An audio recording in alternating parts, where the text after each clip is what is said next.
ፕሬዚደንት ኢሳያስ አፈወርቂ ተተካኢኦም መሪፆም ዝብል ናይ ኢትዮጵያ ሚድያታት ኣብ ዝተፈላለየ ፕላትፎርምታትን ለጢፎንኦ ዘለዋ ከባቢ ናብ 4 ሚድያ ትካላት ሪቪው ክንገብር ሞኪርና እዚኣ ባዕላ ተተካኢኡ ኢሳያስ ተተካኢኡ መሪፁ ዝብል ከምኡ ዝብል ኣይኮነ እቲ ሽመት ናይ ክልላት ምሕደራ ክትትል ዝብል እዩ መን እዩ ክንሪኦ ኢና ተተካኢ ንምንታይ ኢሎሞ ዝብል እውን ብደንብ ጌርና ክንሪኦ ኢና ነገር ግን ኢሳያስ አፈወርቂ ተተካኢኡ መሪፁ ኣሎ ዝብል ኢሳያስ ከተካኣሎም ካብ ምድላይ ዘለዎም ባህጊ ዝገለፅሉ እዩ ኢለ ዘቕምጦ ኣብ ዝተፈላለያ ማዕኸናት ዜና ኢትዮጵያ ይግለጽ ኣሎ ብግልፂ ከቕምጥዎ ከለዉ ኣርእስቱ እውን ዓዳሃሎ ኣብ ትርምስ ኣሎ ስልጣን ኣብ ምሽኻት እዩ ዘሎ ዝብል ብግልፂ ዘቕመጥዎ እዩ መነመን እዮም ዝሻኾቱ ዘለዉ ዝብል ግን ኣይ ገለጹን ማለት እዩ እቲ ሽኩት እቲ ስልጣን ናይ ክልላት ክትትል ዝብል ፕሬዚደንሲ ናይ ምልማድ ከይዲ እዩ ዝብል እውን የቕምጡሉ እዮም ዝኾነ ኢሳያስ መዘራረብ ዝኾነ ስልጣን ምምዕራይ ገይሩሎ ኣብዚ ሰሙን እዚዩ ሰብ ኩሉ ዘይተጸበዮ ዓይነት ናይ ስልጣን ምምዕራይ ገይሩሎ ዝብል እዩ ፓርላማ ዘይብላ ሕገ መንግስቲ ዘይብላ ሃገር ብራሽን እትነብር እትመሓደር ሃገር ኢሎም እዮም ዝገልጽዋ ድያ ኣይኮነትን ኤርትራውያን ተሃሊኹም ሊንክ ኣብቲ ኮመንት ኣቕሚጠልኩም ኣለኹ ኣቲኹም ሓሳባትኩም ክትገልጹ ትኽእሉ ኢኹም ፓርላማ የብላ ሕገ መንግስቲ የብላ ብራሽን እትመሓደር ሃገር ሕዚ እውን ተተካኢ መሪፆም ሻዕብያ ከመይ ከም ዘመሓድራ እዩ ዝሰርሕ ዘሎ ዝብል ኢቱ ዜናኦም ማለት እዩ ደድሕሪ ኢሳያስ ዘሎ ስልጣን ብግለሰብ ደረጃ ደድሕሪ ኢሉ ብግልፂ ዝሃቦ ዋላ እንተዘይኮነ እቲ ሕዚ ናይ ክልላት ክትትል ምምሕዳር ናይ ክልላት ምሕደራ ክትትል ብዝብል ሂብዎ ዘሎ ግለሰብ ባይ ዲፎልት ምክትል ፕሬዚዳንት ኢልካ ዝቕመጥ እዩ ፕሬዚዳንት ኣብ ዘይብሉ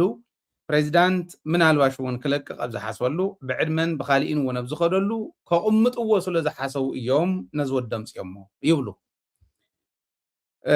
ንኢሳያስ ክትክእ እዩ ተባሂሉ እውን ዝሕሰብ ሰብ ከም ምዃኑ ከም ዝበልኩ ናይ ክልላት ምሕደራ ሚኒስትር እዩ ኣምባሳደር ዓብደላ ሙሳ ዝበሃል ከም ምዃኑ እቲ ሰብ እውን የቕምጡ ከም ዝበልኩ ዳርጋ ምክትል ፕሬዚዳንት ኢሎም ነቲ ስልጣን እውን የቕምጥዎ እሞ ካሊእ ሴራ ግን የቕምጡሉ እዮም እቲ ሴራ ምስ ሃይማኖት የተሓዝዎ እስላማይ ስለ ዝኾነ ኤርትራውያን ክኸፋፈል ዝኽእል እዩ ዝብልዎ ዘለዉ ነዚ እዩ ኤርትራውያን ዝኸፋፈለ ዘይተጸበዮ ኣብ ስልጣን ዘሎ እውን ይትረፍደቲ ህዝቢ እቲ ኣብ ስልጣን ዘሎ ብጥቓ ኢሳያስ ዘሎ እውን ዘይተጸበዮ ሽመት እዩ ገይሩ ዘሎ ኢሳያስ ምክንያቱ ናይ እስልምና ሃይማኖትን ክርስትና ሃይማኖትን ከባልዑ እዮም ዝኸዱ ማለት እዩ አንዳፍታ ለጢፍዎ ዘሎ ረኣይዎ ኣብ ዝሓበሻ ኣብ ካልኦት ዘሎ ረኣይዎ ኣብ ካልኦት ኣብተን ናይ መንግስቲ ሚድያታት ዝበሃሉ እውን ረኣይዎ ብጣዕሚ ከመይ ገይሮም ነቲ ናይ ፕሮፓጋንዳ ስራሕ ከም ዝሰፍይዎ ይገርመኒ ሕዚ ብግልፂ እቲ ወዲ ናይ እስልምና ሃይማኖት ተኸታሊ ስለ ዝኾነ ዓብደላ ሙሳ ዝበሃል ስለ ዝኾነ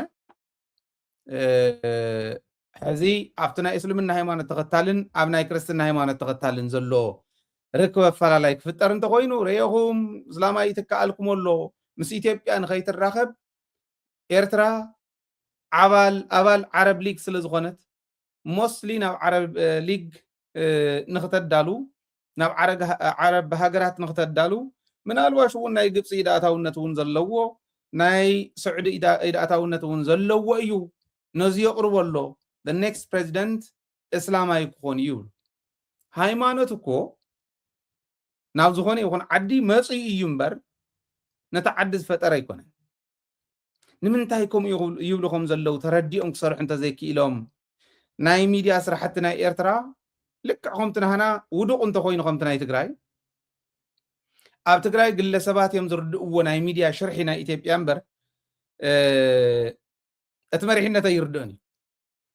ስለዚህ ከምቲ ናይ ትግራይ ናይ ሚድያ ስራሕቲ እንድሕር ኮይኑ ናይ ሚድያ ስራሕቲ ናይ ኤርትራ እውን ሓደጋ ከምፅእ ይኽእል እዩ ዝብል እምነት ኣለኒ አንሰባ ዞባ ዘመሓደር ዝነበረ ወይ ዞባ አንሰባ ዘመሓደር ዝነበረ ከም ምዃኑ እቲ ሓድሽ ሹመኛ ብግልፂ እውን ኣብ ዝተፈላለዩ መድረኻት ከም ዝተረኸበ ንኣብነት ናይ ዞባታት መራሕቲ ዝተረኸብሉ ህዝባዊ ግንባር ኣብ ናይ ትምህርቲ ዘለዎ ትኩረት ካብ በረኻት ሒዙ ሓያል ምንባሩ ከም ዝገለፀ የቕምጡ እሞ ህዝባዊ ግንባር ብትምህርቲ ዘለዎ ትኩረት ናይ ብሓቂ ሓያል እንተዝኾን ነይሩ ዩኒቨርሲታት ደማዓፀወ ነይሩ ኮሌጃት ደማዓፀወ ነይሩ እዚ ደመ ገበረ ነይሩ እንዳበሉ ከዓ ብደንብ ገይሮም ብዓለም ዝርዝር ኣቢሎም ከቕርቡ ይምክሩ ዓሚ ኣብ መዓልቲ ነፃነት ኣብ 87 ዓመቱ ናይ ዝሓለፈ ወልደ ሚካኤል ኣብርሃ ናይ ዝበሃል ተተካኢ ምዃኑ ናይ ኤርትራ ኣምባሳደር ኮይኑ እውን ኣብ ሊብያ ከም ዘግልገለ ናይ ኢሚግሬሽን ሚኒስትር ኮይኑ እውን ከም ዘግልገለ ይጠቕሱ ማለት እዩ እዚ ዝነበረሉ እዩ ብዋናነት ኣነ ካብዚ ዝተረዳእኽዎ ፕሬዚደንት ኢሳያስ ኣፈወርቂ ንመን ክትክእ ኤርትራ መን ከመሓድራ ኣብ ዝቕፅል ዝብል ምናልባሽ ንኤርትራውያን ዝምልከት ዋላ እንተኾነ እከለ እዩ እስላማ እዩ እከለ እዩ ክርስቲያን እዩ እከለ እዩ ተጋዳላይ ነይሩ እከለ እዩ መንእሰይ ተባሂሉ በዚ ደረጃ ዝቕመጥ እንድሕር ኮይኑ ኣብ ኤርትራውያን ውሽጢ እውን እንድሕር ሃልዩ ምናልባት ንምንታይ ከም ዝብል ዘለኹ ተወሰኑ ናይ ማሕበራዊ ሚድያ ተጠቀምቲ ናይ ኤርትራ እውን እዚኣ ከንሸራሽር ዋሪ እያ ኣሎ ናይ ዝወዲ ምናልባሽ ግልፂ ንክኾነልኩም እዚ እዩ ዝወዲ እዚ ኣብ ድሕሪት ትሪእዎ ዘለኹም ማለት እዩ ነዚ ተኪኡ ነዚ እዩ ምክትል ገይሩ ተካኢ ኢሉ እውን ዝሓስቦ ዘሎ ነዚ እዩ ይብሉ እሞ ሪኢኹሞም ካብ ባዕሎም ናብ ባዕሎም እዩ ካብ ትማሊ ናብ ትማሊ እዩ ፅባሕ ክሪኡ ዝኽእሉ ኣይኮኑን ኢሎም እውን ዘቕምጥዎ ኣሎ ብዋናነት እንታይ ይመስለኩም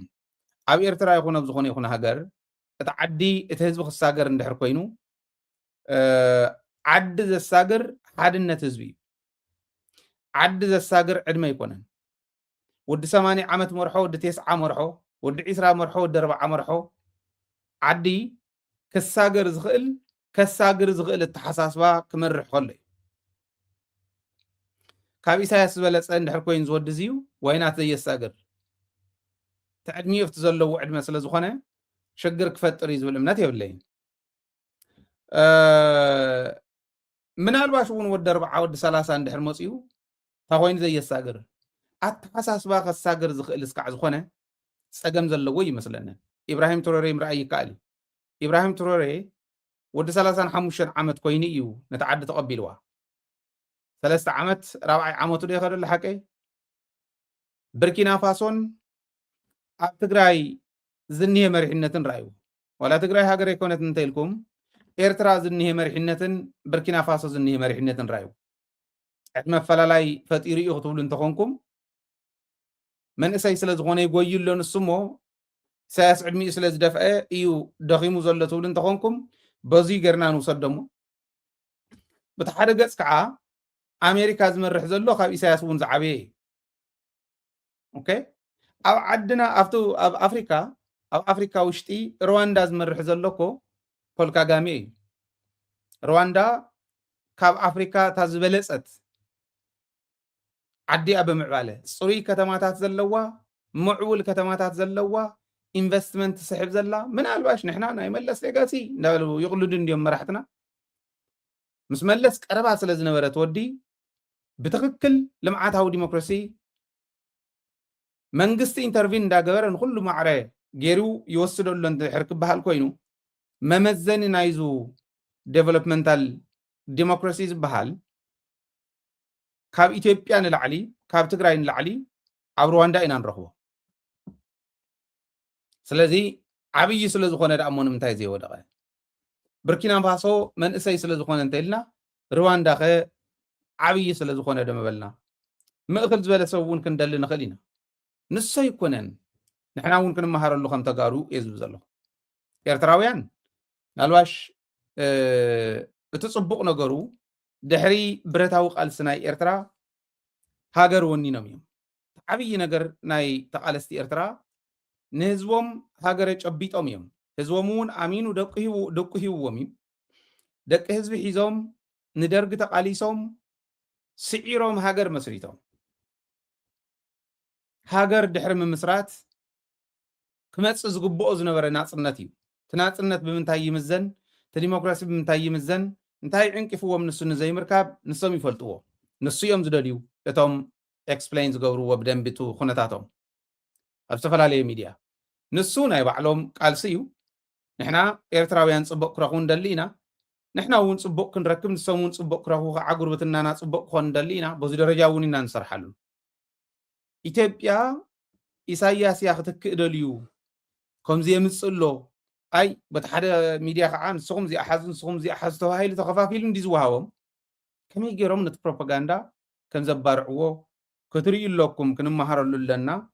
ካብ ግዜ ናብ ግዜ እንዳፈለጥናዮም እንተዘይከድና ዘለኣለሞም በታ ክእለቶም በታ ናይ ሚድያን ናይ ፕሮፓጋንዳን ስራሕቲ ትግራይ እናወቐጡ ክነብሩ የብሎምን ንኤርትራ እውን ከምኡ ብዝብል ከተወስድዎ ምእንታን እዩ